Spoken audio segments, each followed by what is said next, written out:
Eu vi o ódio nos olhos dela quando ela me chamou de vergonha da família diante de toda a gente no café mais chique do Chiado, e o mundo parou para assistir ao meu colapso. Minha própria sangue, a mulher que eu idolatrava na infância, transformou-se num monstro que ria enquanto eu engasgava com as lágrimas, e ninguém, ousou intervir. Naquele instante, jurei pelo sol escaldante de Lisboa que a vingança seria o meu ar, o meu sangue, e que ela imploraria pelo perdão que eu negaria com prazer sádico. O sol de julho batia impiedoso nas calçadas de pedra do Chiado, transformando o ar em uma sopa quente e pegajosa que grudava na pele como culpa. Eu estava ali, de pé no meio do Café Nicola, o berço das conversas sussurradas de poetas e intelectuais, mas naquele dia era só o palco da minha execução pública. Minha irmã, Isabel, entrara como uma rainha, o vestido branco esvoaçante colado ao corpo perfeito, os cabelos loiros ondulando como as ondas do Tejo. Ela era o sol, e eu, o trapo sujo que ousara pedir um favor. Um empréstimo, Isabel. Para quê? Para alimentar o teu vício em fracassos, dissera ela, alto o suficiente para que as mesas vizinhas virassem cabeças. As xícaras tilintaram em pausa, os olhares cravados em mim como facas.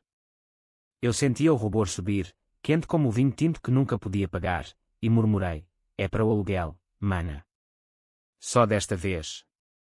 Ela riu, um riso afiado, como vidro estilhaçando, e inclinou-se para o empregado, um rapaz magro de olhos baixos que limpava o balcão com mãos trêmulas. Vês isto, João? O meu irmãozinho, o grande sonhador que nunca acorda. Diz-lhe tu, João, o que achas de emprestar dinheiro a quem nem sabe gerir o seu? O empregado piscou, o pano parado no ar, e baixou a cabeça num arco subserviente. Ela paga os salários, senhor. Desculpe, mas... E ali estava, a traição final, selada por um salário que Isabel controlava, pois o café era dela agora, herança do pai que ela devorara como um lobo faminto. Eu saí tropeçando, o gosto de balo na boca, enquanto as risadas ecoavam atrás de mim como trovões distantes. Lisboa, a cidade das sete colinas, parecia rir também, das varandas floridas do bairro alto às igrejas barrocas que prometiam redenção mas entregavam só ecos vazios. Eu era o filho pródigo que nunca fora bem-vindo, o irmão esquecido no império que Isabel construíra sobre os ossos da nossa família. Mas naquele calor sufocante, algo se partiu em mim, não o coração, frágil demais para mais dor, mas a corrente que me prendia à passividade. A vingança não é um fogo cego, é uma chama calculada, alimentada por memórias que queimam devagar. E as minhas memórias de Isabel? Era um arsenal. Cresci nas sombras do palácio que o pai chamava de casa, uma mansão decrépita no alto de Santo Amaro, com vistas para o Tejo que pareciam promessas de glória mas só nos davam o cheiro de sal e saudade.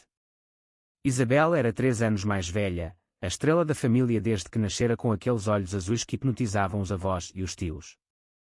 A minha princesinha, dizia o pai, carregando-a nos ombros enquanto eu, o miúdo magro com joelhos esfolados, limpava o pó dos livros na biblioteca. Ela tinha os brinquedos de porcelana, as aulas de piano com professores de Paris, eu tinha os restos, os livros usados que ela descartava como lixo. Mas eu amava-a, com aquela devoção cega de irmão mais novo que vê na irmã um farol. Lembro-me das noites de verão, quando o ar do Tejo entrava pelas janelas abertas, carregado de jasmins e do canto distante dos fado nas ruas de Alfama. Isabel sentava-se ao piano, os dedos dançando sobre as teclas como folhas ao vento, e eu, escondido atrás da cortina, ouvia-a tocar, estranha forma de vida, a voz dela rouca e madura demais para os 16 anos. Vem cá, Martim, chamava ela, sem se virar. Toca comigo. E eu ia, as mãos pequenas tremendo nas teclas graves, o nosso dueto um segredo que nos unia contra o mundo. O pai, absorto nos seus negócios de importação de vinhos do Douro, mal notava, a mãe, com os seus ataques de melancolia, via em nós o reflexo da sua juventude perdida. Mas Isabel mudara aos 18, quando o pai a pôs a gerir as contas da empresa. És a minha herdeira, dissera ele, ignorando-me como se eu fosse ar. Ela floresceu então, transformando os livros de contabilidade em impérios, expandindo os armazéns de Porto até Leiria, cortejando investidores nos salões enfumaçados do Casino Estoril. Eu, aos 15, sonhava com livros, com histórias que pudessem eclipsar a mediocridade da nossa linhagem. Inscrevi-me em letras na Universidade de Lisboa, mas as propinas eram um abismo, e Isabel, já rainha, negava-me o investimento. Estuda algo útil, Martim. Literatura não paga contas. As noites tornaram-se longas, eu a trabalhar turnos de bar no bairro alto, servindo gin tónicos a turistas que riam alto demais, enquanto ela desfilava em festas no Comporta, o braço entrelaçado com o de maridos temporários. O pai morreu num acidente de carro na A1, chovendo forte como as lágrimas que não chorei no funeral. O testamento foi um golpe, tudo para Isabel, a capaz, e para mim, uma mesada magra que mal cobria o quarto alugado em Alcântara. É pelo teu bem, mano, sussurrou ela no cemitério de Alto de São João, o vento agitando as flores murchas. Não queres estragar o legado, pois não. Naquele dia, enterrei não só o pai, mas o irmão que idolatrava. Anos se passaram em névoa, eu a rimar versos num caderno gasto, publicando panfletos anónimos em feiras de livros da Feira de São Cristóvão, ela a engolir rivais como uvas maduras, transformando a família num conglomerado de hotéis e vinhas que se estendia até ao Algarve. Lisboa crescia à volta de nós, arranha-céus de vidro substituindo as casas de azulejos, mas o abismo entre nós só se alargava.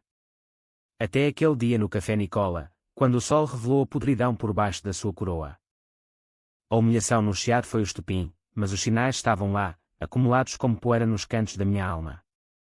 Eu vivia numa pensão decrépita em Moraria, o bairro dos Mouros onde o fado ainda sangrava das janelas, pagando o aluguel com aulas particulares de português a expatriados que mal distinguiam obrigado de adeus. O meu sonho. Um livro, um romance que dissecasse a alma portuguesa, a saudade que corrói como sal na ferida aberta. Mas as palavras teimavam em não vir, presas num gargalo de dúvida alimentado pelas cartas de Isabel. Quando é que acho como homem, Martim? A família precisa de ti. Precisava. Ela precisava de um bode expiatório, alguém para carregar o peso da culpa que a consumia por dentro. Eu via nos jornais, Isabel Santos expande império hoteleiro para o Alentejo, com fotos dela em smokings, brindando com políticos de fato cinzento. O império do pai, outrora modesto, agora um monstro de lucros que devorava terras e almas. Eu tentara uma vez, aos 25, propor uma parceria, deixa-me gerir o marketing literário dos hotéis, mana. Poesia nas suítes, histórias nos menus. Ela rir ao telefone, o som ecoando como um eco do chiado. Poesia. Para turistas alemães que querem só sol e bifanas. Acorda, Martim. Desligara, e eu ficara com o ausente, o telefone mudo na mão como um coração parado. Os amigos, os poucos que restavam, poetas falidos e músicos de rua, diziam, ela é assim, ambiciosa. Não leves a peito. Mas como não levar? Cada recusa era uma lâmina, cortando mais fundo na ferida da nossa infância partilhada. Lembro-me de uma noite no Rossio, após um recital no Teatro Nacional, onde recitei versos sobre irmãos traidores e o mar que os separa. O público aplaudira, mas Isabel, convidada por pena, sussurrara ao ouvido de um investidor, o meu irmão, o artista faminto. Tão talentoso, tão inútil. Ouvira, claro, as palavras pairavam no ar como fumo de charuto. Fugira para as ruas, o Tejo negro à noite, e vomitara a raiva contra um muro grafitado com liberdade ou morte. Liberdade. A minha era uma prisão autoimposta, acorrentada pelo sangue que nos unia. Mas após o Café Nicola, algo mudou. Caminhei pelas colinas do Chiado até ao mirador de Santa Catarina, o sol poente tingindo o rio de ouro líquido. Sentei-me num banco de ferro forjado, o vento salgado açoitando o rosto, e pela primeira vez permiti que o ódio fluísse livre. Não era raiva cega, era uma dissecção fria, como um cirurgião a abrir o peito para expor o tumor. Isabel controlava tudo, os hotéis, os vinhos, até os empregados que curvavam a cabeça. Mas impérios têm fundações frágeis, segredos, fraquezas, amores mal resolvidos. Eu conhecia os dela melhor do que ninguém, o caso com o sócio do pai, que terminara em escândalo abafado, a herança falsificada para excluir a mãe, agora num asilo em Sintra, os impostos sonegados nos paraísos fiscais das ilhas. Comecei a anotar, num caderno novo, nomes e datas, como um poeta a compor uma elegia de destruição. Lisboa, com as suas luzes tremulosentes, tornara-se o meu cúmplice, nas bibliotecas do convento de São Francisco, devorava arquivos judiciais, nos bares escondidos de Madragoa, ouvia mexericos de ex-empregados amargos. O plano formava-se devagar, como vinho a fermentar nas caves do Douro, não uma explosão, mas uma erosão lenta, que a faria questionar cada passo, cada confiança. A vingança, aprendi, é o mais puro ato de amor invertido, amas o suficiente para conhecer as fraquezas, para as usar como veneno doce. O primeiro passo foi o mais difícil, confrontar o espelho da minha própria fraqueza. De manhã cedo, antes que o sol escaldasse as ruas de Alcântara, olhava para o homem no espelho rachado, olhos fundos como poços de saudade, barba por fazer como uma armadura falhada. Quem és tu para a derrubar? Sussurrava a reflexão. Mas o ódio era um professor rigoroso, ensinando-me lições de paciência que os versos nunca puderam. Comecei pelo mais básico, informação. Inscrevi-me como freelancer em agências de investigação online, fingindo ser um escritor a pesquisar para um romance sobre corrupção em famílias portuguesas. É ficção inspirada em factos reais, mentia eu aos contactos, e eles mordiam o isco, enviando dossiês digitais cheios de ouro negro. Descobri que Isabel planeava uma fusão com um grupo espanhol, um negócio de milhões que envolveria a venda de vinhas ancestrais no Dão, as mesmas que o pai plantara com as próprias mãos, jurando que nunca as tocaria. Para modernizar, justificava ela em entrevistas ao público, o sorriso de porcelana intacto. Mas os números mentiam, a fusão era uma cortina de fumo para lavar dinheiro de subornos a autarcas alentejanos. Eu colecionava provas como conchas na praia de Cascais, e-mails hackeados através de um primo informático em Coimbra, gravações de reuniões em hotéis de luxo no Estoril. Cada peça era uma vitória pequena, um bálsamo para a humilhação do chiado. Mas o custo psicológico era alto, noites insones onde sonhava com o pai, o seu fantasma a censurar-me, vingança é para os fracos, Martim. Honra é o que resta. Acordava suado, o quarto cheirando a mofo e dúvida, e bebia café forte na varanda, olhando o Tejo que fluía indiferente. Isabel ligava por vezes, fingindo preocupação. Como estás, mano? Vem jantar no novo restaurante em Belém. Eu ia, claro, o plano exigia proximidade. Sentávamo-nos à mesa de madeira de sobreiro, velas tremuzindo como mentiras, e eu ouvia os seus monólogos sobre sucessos, os olhos dela brilhando com o vinho do Douro. Tu devias tentar, Martim. Há um lugar para ti na contabilidade. Ria por dentro, imaginando-a a implorar por misericórdia. Talvez, respondia, e mudava o assunto para memórias antigas, sondando fraquezas. Descobri então o calcanhar de Aquiles, o seu noivo, Ricardo, um advogado de Braga com ambições maiores que o seu pau. Isabel idolatrava-o, via nele o parceiro perfeito para o império, mas eu sabia, de conversas sussurradas em jantares de família, que ele atraía com secretárias em viagens de negócios. Plantei a semente devagar, um comentário casual sobre homens que mordem a mão que os alimenta, e via o desconforto nos olhos dela, como uma rachadura numa taça de cristal. Lisboa ajudava, com as suas noites de fado em casas escondidas de Alfama, onde eu me perdia em canções de perda e traição, afiando a mente como uma navalha. O segundo passo veio num dia de outono chuvoso, as folhas de castanheira a colar-se às calçadas do Príncipe Real. Contactei um jornalista freelance do Diário de Notícias, um homem amargo chamado Vasco que odiava os tubarões como Isabel. Tenho algo grande, disse-lhe num café anónimo em Santos. Entreguei-lhe uma amostra, faturas falsificadas de um hotel em Lagos. Não é pessoal, menti. É justiça. Ele mordeu, e semanas depois, um artigo saiu, suspeitas de fraude no Império Santos, herdeira sob escrutínio. Isabel ligou furiosa, foste tu. O teu cheiro está por todo o lado. Neguei, a voz calma como o Tejo em dia de calmaria. Eu sou só um poeta, mana. Mas por dentro, o prazer era uma droga, ver o pânico nos olhos dela num jantar forçado, as mãos tremendo ao servir o bacalhau à brás. A vingança não era só destruição, era reconstrução, moldando-me num homem que finalmente via o seu valor nas cinzas do antigo eu. A erosão acelerou como uma enxurrada no Douro após as chuvas de novembro. O artigo de Vasco fora o primeiro gotejar, mas eu orquestrava uma tempestade. Usando pseudónimos em fóruns online, Voz do Tejo, Sombra de Alfama, espalhava rumores em redes sociais portuguesas, misturando verdades com meias mentiras para criar dúvida.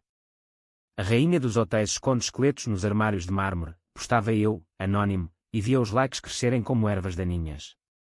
Investidores hesitavam, chamadas para Isabel multiplicavam-se, e ela, outrora intocável, começava a rachar. Eu infiltrava-me mais fundo, fingia interesse no emprego no seu escritório central em Lisboa, no edifício envidraçado da Baixa que brilhava como um farol de hipocrisia.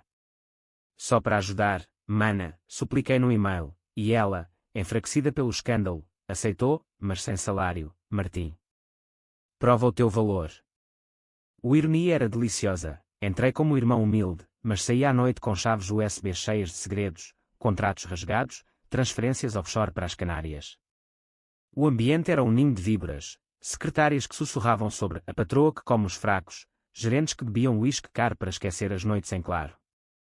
Eu observava Isabel no seu gabinete, as janelas panorâmicas mostrando o castelo de São Jorge ao fundo, e via o cansaço corroer a beleza, olheiras disfarçadas com maquilhagem, mãos que tremiam ao assinar cheques. "Estás bem?" perguntava eu, fingindo preocupação, enquanto copiava ficheiros no portátil dela. "Só stress", respondia ela, o sorriso forçado como uma máscara de carnaval. Mas eu conhecia o veneno, o noivo Ricardo, agora sob investigação por lavagem de dinheiro, graças a uma pista anónima que eu plantara na PJ. Ela confrontou numa noite que eu acidentalmente ouvi, através de um microfone escondido no casaco dele, um presente de Natal fingido. "Traíste-me com aquela puta do Algarve. E agora é isto?" Gritava ela, a voz ecoando no quarto de hotel em Cascais, e ele ria, frio, "Amor. Era só negócios, Isabel. Tu pagas os salários, lembras-te?" As palavras ecoavam o chiado, e eu, no meu quarto em moraria, ouvi a gravação vezes sem conta, o prazer misturado com uma náusea profunda. Tinha à beira do abismo, mas o preço era a minha humanidade, sonhos abandonados, amigos afastados por mentiras, noites onde o espelho me devolvia um estranho com olhos de predador. Lisboa, outrora musa, tornara-se carrasco, as chuvas de dezembro açoitavam as janelas como acusações, o fado nos rádios um lembrete da dor que eu infligia. Ainda assim, prossegui, porque parar seria perdoar, e o perdão era para os fracos. O clímax aproximava-se, a gala anual dos hoteleiros no pavilhão Atlântico, onde Isabel planeava anunciar a fusão espanhola. Eu tinha a bomba final, um dossiê completo, a entregar ao procurador na véspera. Mas na véspera, ela bateu à minha porta, o rosto inchado de lágrimas, o casaco de casmera encharcado pela chuva. "Martim, ajuda-me. Tudo desaba. Ricardo fugiu, os investidores fogem. Preciso de ti." Ali estava, a rainha de joelhos, e o meu coração, esse traidor, vacilou. Abracei-a, o cheiro de perfume misturado a desespero, e sussurrei: "Eu sei, mana. Eu sei tudo." A gala no pavilhão Atlântico era um circo de luzes e champanhe, o ar carregado de perfumes caros e promessas vazias.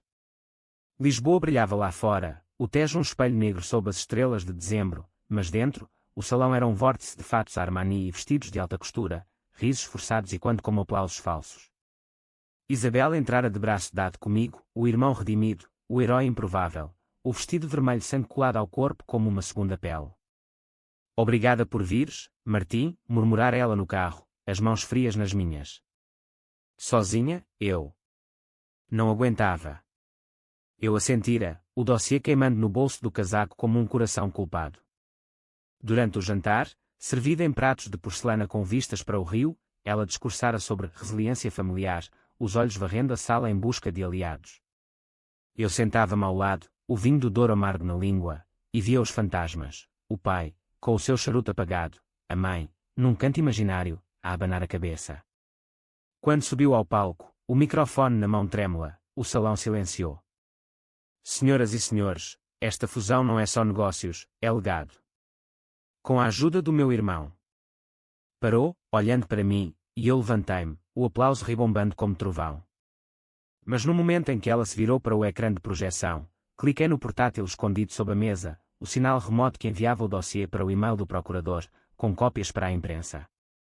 O caos irrompeu devagar, um murmúrio, depois flashes de câmaras, e Isabel congelou, o rosto pálido como cera. "O quê? Fraude? Não, isso é mentira!" Gritou ela, mas as provas fluíam no ecrã, faturas, transferências, o nome dela em negrito. O salão explodiu em caos, investidores a fugir para as saídas, jornalistas a gravar, e Isabel virou-se para mim, os olhos dilatados de traição. "Tu. Foste tu o tempo todo." Avançou, as unhas cravando o meu braço, mas eu recuei, a voz baixa: "Lembras-te do Café Nicola, mana? Ela paga os salários. Agora, ninguém paga por ti." Ela caiu de joelhos ali mesmo, no palco de madeira polida, o microfone captando os soluços como um fado trágico. A polícia chegou minutos depois, algemas brilhando sob as luzes, e eu assisti, imóvel, enquanto a levavam, a rainha destronada, o império em cinzas. Os dias seguintes foram um furacão. Manchetes no JN, herdeira dos Santos presa por corrupção. O meu livro, ironicamente, vendido como A História por Trás, um best-seller que me salvava financeiramente. Mas a vitória era oca, como uma concha vazia na praia do Guincho. Isabel, na prisão de Tires, escreveu-me cartas: perdoa-me, Martim. Eu era o monstro, mas tu. Tu és pior. Lias à beira do Tejo, o vento de janeiro cortante, e chorei pela primeira vez desde o chiado, não por ela, mas por nós, os irmãos partidos por um amor torcido em ódio. Lisboa seguia, indiferente, os elétricos rangiam nas colinas, o fado cantava perdão nas ruas de Alfama. Eu caminhava agora como um homem livre, mas acorrentado à memória. A vingança curara a ferida, mas deixara uma cicatriz que doía ao toque. E num pôr do sol sobre o rio, jurei nunca mais ser o trapo, mas também nunca o algoz. A verdadeira drama da vida, aprendi, não é o que nos quebra, mas o que nos reconstrói nas ruínas.